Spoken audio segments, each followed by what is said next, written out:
rekindled harmony. 3 months passed, measured in careful steps toward one another. Weekly video calls bridged the distance between Chicago and Portland, where Nathan had taken a visiting position at the university to be closer.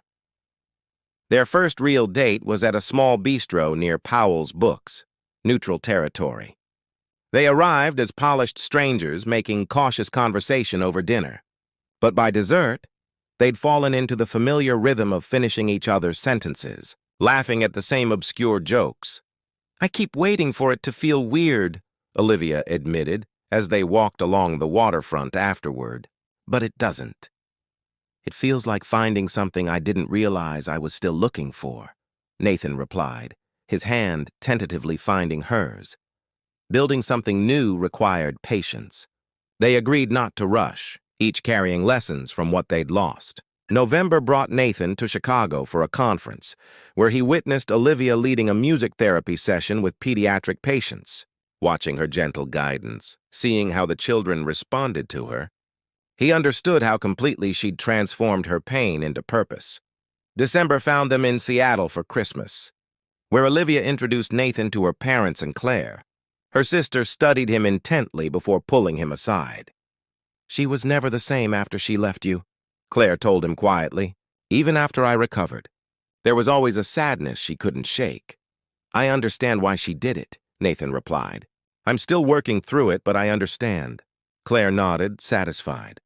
"Don't waste any more time, then." January brought a snowstorm that grounded Nathan's flight back to Portland. They ended up trapped in Olivia's apartment for 3 days, cooking elaborate meals from whatever was in her pantry, playing music, and truly talking about the years they'd missed.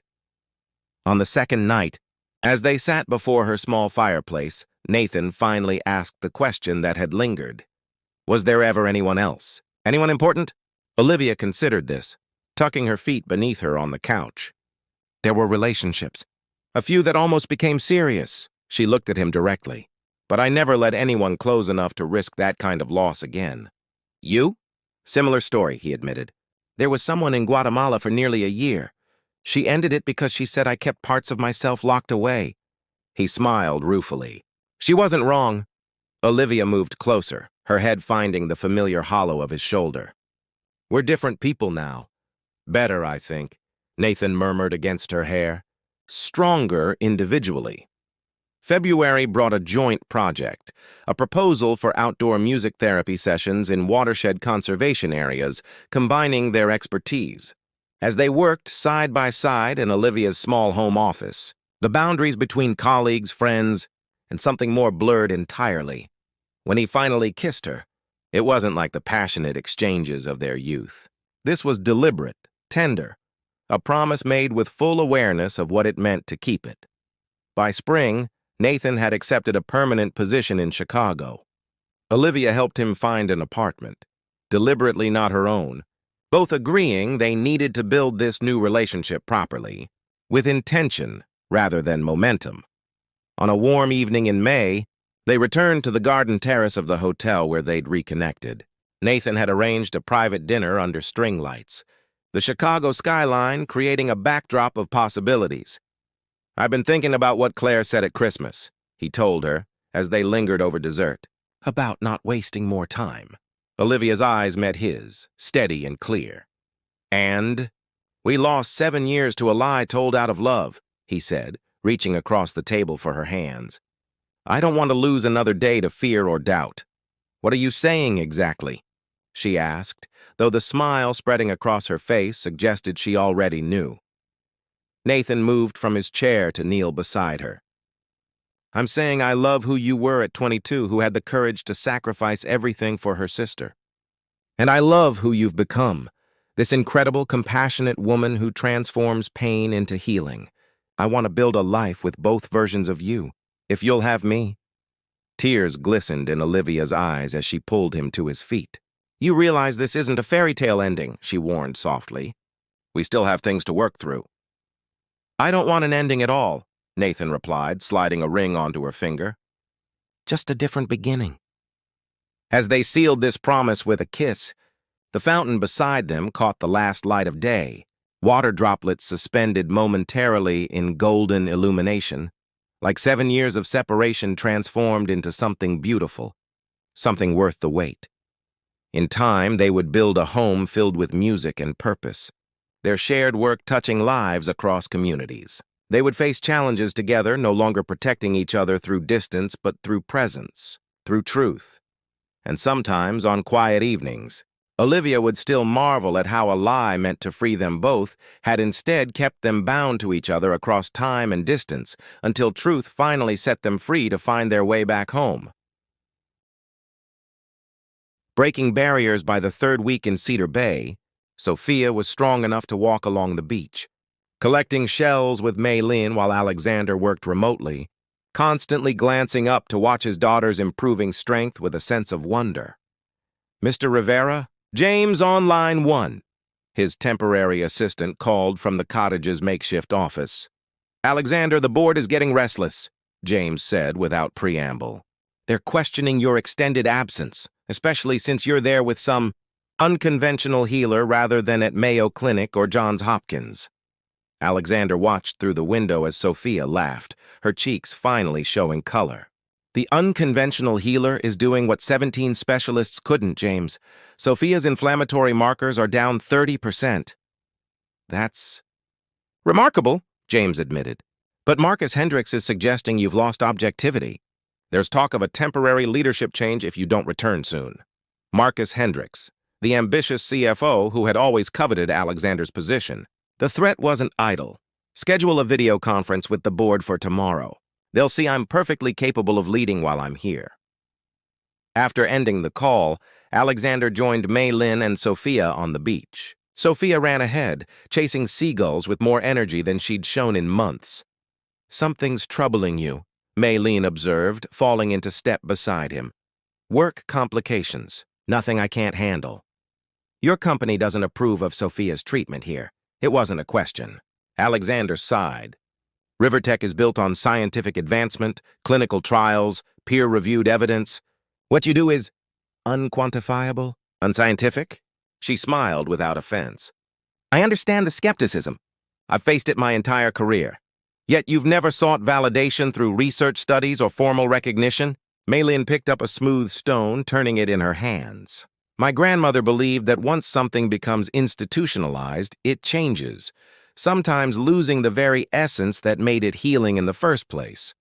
But," she added thoughtfully, "perhaps there's room for both approaches to coexist." That evening, after Sophia was asleep, Alexander found Mei Lin in the kitchen, preparing the next day's remedies. In the soft lamplight, he noticed the elegant line of her neck, the careful precision of her hands. She was beautiful in a way that had nothing to do with makeup or designer clothes, a natural grace that came from within. "Would you consider coming to San Francisco?" he asked suddenly. "Not just for Sophia, but to collaborate with our research team. Your knowledge combined with our resources could help countless people." Mei Lin looked up surprised. "You want to study my methods?" "I want to understand them." "There's a difference." He moved closer. "I've built my career on evidence and data, but what you've done for Sophia, it defies everything I thought I knew." Something changed in the air between them, a tension that had nothing to do with professional differences. Mei Lin set down the mortar and pestle she'd been using. "And what else are you trying to understand, Alexander?" The question hung between them, loaded with unspoken meaning. Without conscious thought, he reached out, brushing a strand of hair from her face. She didn't pull away. "Why, I can't stop thinking about you," he admitted. "Why watching you with Sophia makes me feel things I thought were buried with my wife." Mei Lin's eyes softened, but she gently stepped back. "Alexander, your daughter's health is my primary concern. Anything else would be complicated?" "I know," he said, respecting her boundaries even as he felt the unmistakable current between them. "But sometimes complications are worth facing." The next morning, Alexander's video conference with the board was interrupted when Marcus Hendricks revealed he had sent a private investigator to Cedar Bay. "This woman is a fraud, Alexander," Marcus announced, sharing photos of Mei Lin's shop on screen. "No medical degree, no licenses, selling unregulated remedies that could be dangerous." Alexander felt his temper rising. Those unregulated remedies are doing what your precious pharmaceutical partners couldn't. Sophia is getting better, or experiencing a placebo effect that's masking her condition, Marcus countered. Meanwhile, you're abandoning your responsibilities to pursue some alternative lifestyle with this woman. The insinuation hung in the air. Several board members looked uncomfortable. I move that we temporarily relieve Alexander of his duties until Sophia can be properly treated by qualified medical professionals, Marcus proposed. Before anyone could second the motion, the cottage door burst open and Sophia ran in. Her face flushed with excitement, not illness. "Daddy! I climbed all the way up the lighthouse steps, all by myself." She stopped, noticing the screen of serious faces. "Oh, sorry." Alexander pulled Sophia into the frame. "Board members, this is what Ms. Chen's treatments have accomplished in 3 weeks. My daughter, walking, climbing, laughing again. If that's fraud, perhaps we should reconsider what Rivertech defines as healing." The vote to remove Alexander was defeated, but the incident left him shaken. Later, he found Mei Lin packing her herbs. "You heard?" She nodded. "Your company sees me as a threat. I don't want to cause problems for you." Alexander took her hands, stopping her movements. "You're not causing problems. You're challenging preconceptions, including mine." This time, when he moved closer, she didn't step away. Their lips met in a tentative kiss that quickly deepened, releasing weeks of suppressed attraction. When they finally broke apart, breathless, Mei Lin rested her forehead against his. "This changes everything," she whispered. "Maybe that's exactly what we both need," he replied, pulling her close again as the setting sun cast golden light through the cottage windows.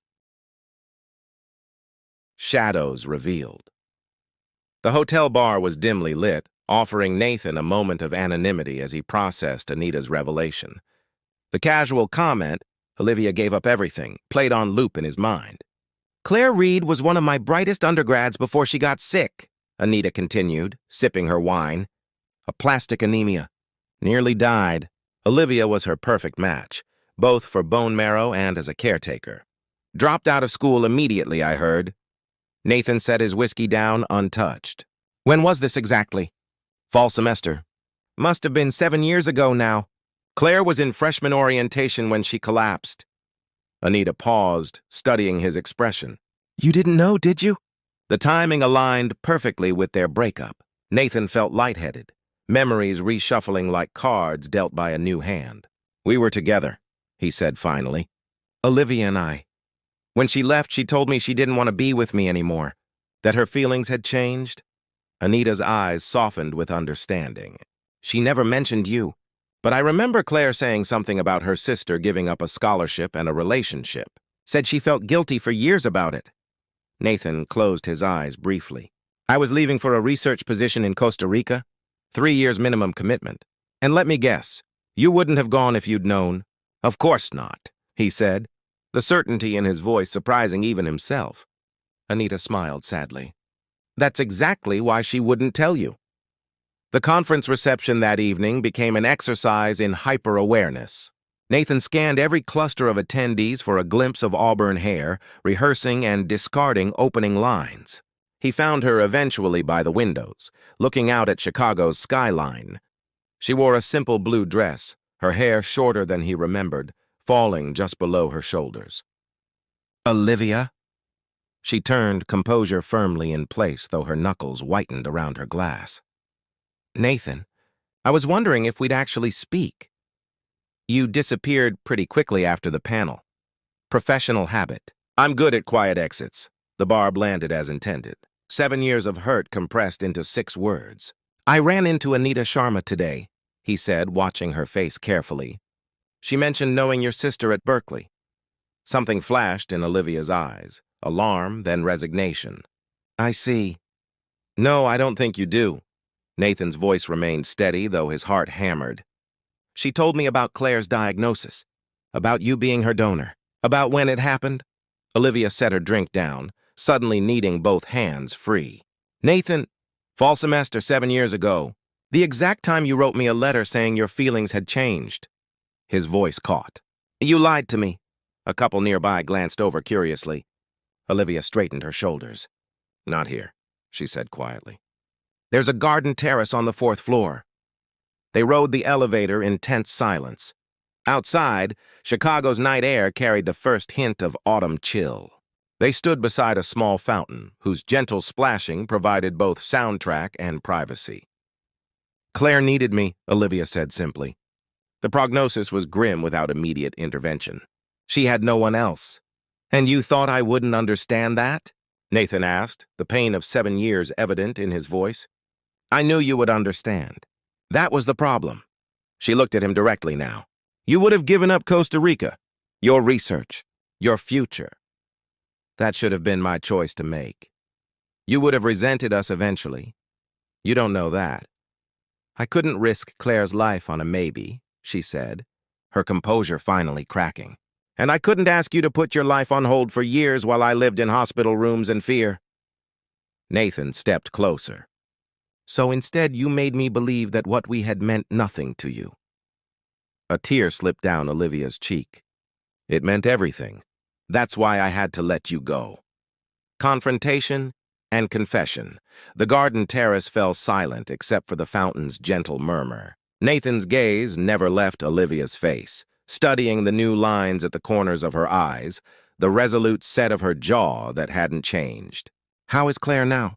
he asked, his voice softer. Something in Olivia relaxed at the question. "She's well, teaching 3rd grade in Portland, married last year. And you never told her about us? About why you really ended things?" She figured it out eventually. "She found an old photo of us in my things during her recovery." Olivia moved to a stone bench and sat down. "We had a terrible fight. She said I had no right to make that sacrifice without telling you the truth." Nathan remained standing, his tall frame silhouetted against Chicago's glittering skyline. "She was right. Maybe," Olivia looked up at him. "But I did what I thought was necessary in an impossible situation. I was 22, terrified of losing my sister, and equally terrified of being the reason you gave up your dreams. You didn't trust me enough to make my own decision." "I trusted that you loved me enough to stay," she countered. "That's why I couldn't tell you." Nathan finally sat beside her, careful to maintain distance between them. "Do you know what it did to me? I questioned everything, every moment, every promise, everything I thought we had built. I spent years trying to understand what went wrong." Olivia's composure crumbled entirely then. "I'm sorry," she whispered, tears flowing freely now. "I thought about contacting you so many times, especially after Claire got better. But it seemed cruel to disrupt your life just to ease my conscience." "So what was your plan? Hope we'd never cross paths again?" "Chicago is a big city. The odds seemed in my favor." She attempted a smile that didn't reach her eyes. "Until they weren't."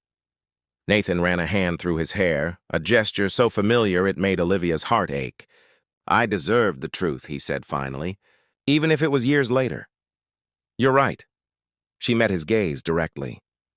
"I made the wrong choice in how I handled it. Not in being there for Claire, I could never regret that, but in how I left you. You deserved better." The honesty hung between them, fragile and raw. "Why music therapy?" Nathan asked suddenly, the abrupt change of subject momentarily disorienting her. "The hospitals," she replied after a moment. "During Claire's treatment, I saw how music reached patients when nothing else could. It became my anchor during the worst days." She paused. "And yours? Environmental science was always your path, but what led you to water conservation specifically?" "Costa Rica, ironically. I witnessed firsthand how changing rainfall patterns devastated communities." He hesitated, "And I needed something to pour myself into completely." Understanding passed between them, how pain had shaped them both, channeled them toward helping others in different ways. "I should have trusted you with the truth," Olivia said quietly. "That's what I regret most." Nathan nodded, his anger softening at the edges. "I would have waited for you, you know." "I know." The city lights blurred through her tears as Nathan cautiously reached across the space between them, his fingers lightly touching the back of her hand. "We've lost so much time," he murmured. "Maybe too much," she responded, though she didn't pull away. "I don't know," Nathan said. "But I'd like to find out who we are now, if you're willing." For the first time that evening, Olivia's smile reached her eyes. "I'd like that." As they left the garden, returning to the conference below, something shifted between them. Not forgiveness exactly. Not yet, but the possibility of it, delicate as a first bloom after winter.